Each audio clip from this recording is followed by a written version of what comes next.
stories, because life changes and every life is different.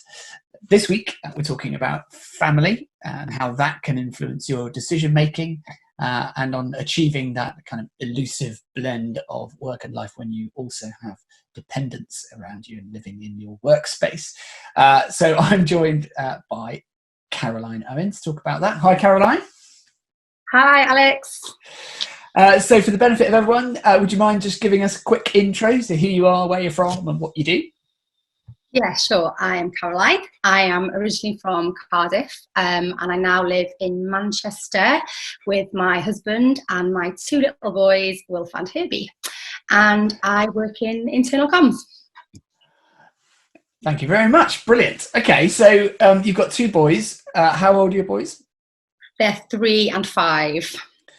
Okay, so over the last 5 years, it's fair to say that you've had a few challenges, I'm sure, of blending your parenting responsibilities with your internal communications responsibilities. But let's go back before that then. So life before children, BC. What was your work life like? What was a typical week like for you?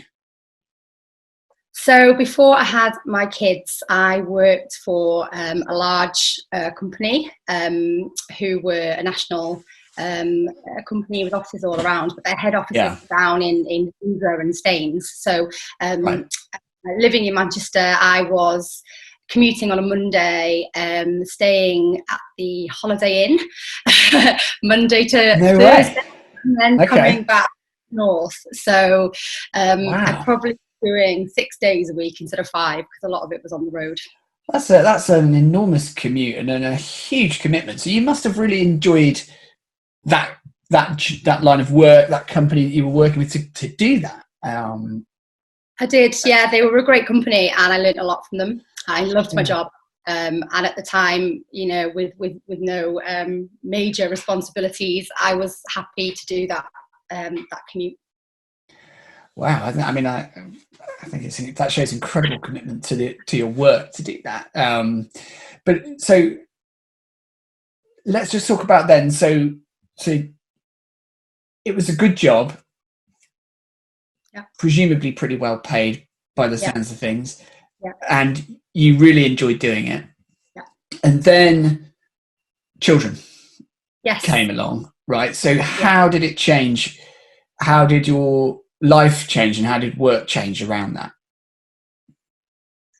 Well, my priorities changed. So I was no longer wanting to be away from home. I wanted to be here with my family. But it hadn't changed the love for my chosen career. You know, I still loved internal comms, and I still wanted to make a difference in the workplace. But I couldn't give my whole self to that anymore, because I had to give I wanted to give myself to my family as well. So I had to change it up. So you did what? Did you go more working from home? Yes. So after my first little boy, the company were great. They were flexible with me, and I worked a lot more from home. Okay.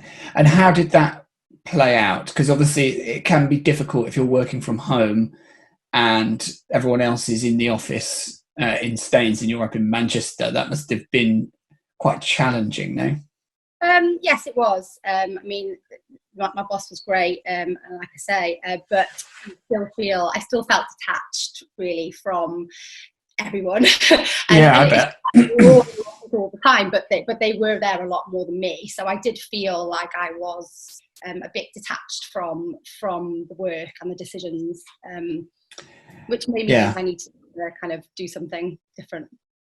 Yeah, I know this is something that Lizzie can relate to, and if she was on this conversation, she would be talking about how she had similar feelings when she had her first child, of always seeming to miss out on the important decisions, or the office gossip, or the being in the know and being able to influence in the way that she would have been able to had she been in the office. And managing that that shift of priorities is a really difficult thing for everyone when they have kids.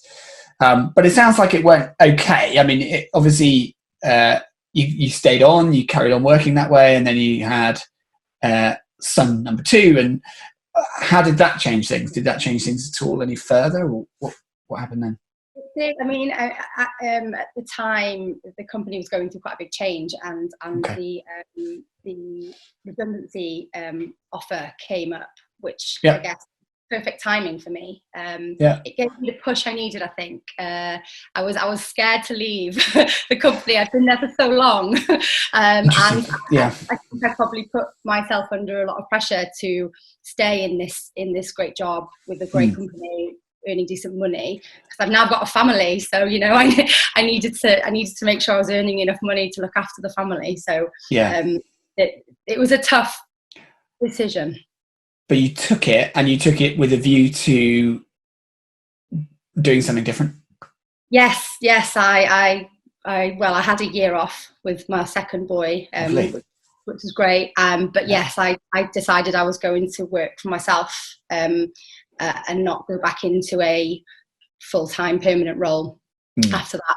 I decided I wanted to do more for myself, do more for my family, but still do the comms work that I loved. Do you think I'm going to ask you a question here now, which you may not be prepared for, but do you think you would have made that leap if the redundancy option had never presented itself? Do you think that was, defining for you? Or I think it was. I think if that redundancy offer hadn't been there, I think I probably would have been too frightened to leave. Without the money, the kind of, if I'd have left after I had the second boy and I didn't have that kind of bit of money behind me and the thought of what I can go to next, I think I would have been too frightened at that point.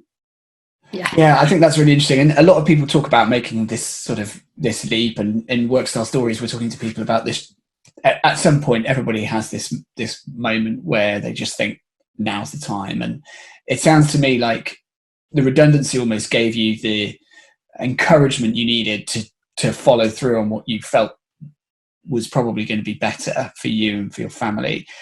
But that without it, you probably would have carried on doing what you were doing, because the security that gave you almost outweighed the potential benefit that, as you understood it, on the other side. So I think a lot of people will be able to relate to that fear being driven by that need for security, and in a way that desire to want to uphold the lifestyle you've become accustomed to. And those trappings can be very difficult to break free of. Yes. Yeah, absolutely. I mean, I was at the company for 14 years. It's a long time to be there, and I knew it very well, and it was comfortable there. And so the decision to step away from all that was a tough one. Yeah, I bet. So to where we are now then, so 3 years, 2-3 years down the line, what's different about your work and your life, and how does it all fit together for you now? So at the moment, I'm able to choose projects and contracts that I know I'm going to love, but also fit with my lifestyle and my family. So I like to do some yoga in the morning. I like to take my kids to school and pick them up, and then I'll fit work around that. And luckily, the last 2 or 3 years, I've been able to work like that, and it's really working well for us as a family.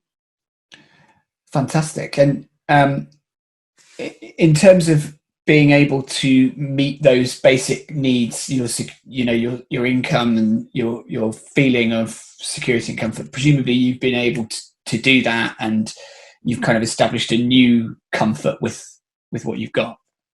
Yeah, definitely. I mean, there's things that you realise in life that you don't need, and there's things more important than having a massive salary and a company car and all that stuff, which was lovely at the time. But I'm happy now with what we have here, and I'm still earning great money, and I'm living the lifestyle that I want to live with my family. So it's worked out great. Good for you. Caroline, thank you very much indeed for sharing your story with us. We've been Workstyle Stories. We'll see you next time. Thank you very much. Bye-bye.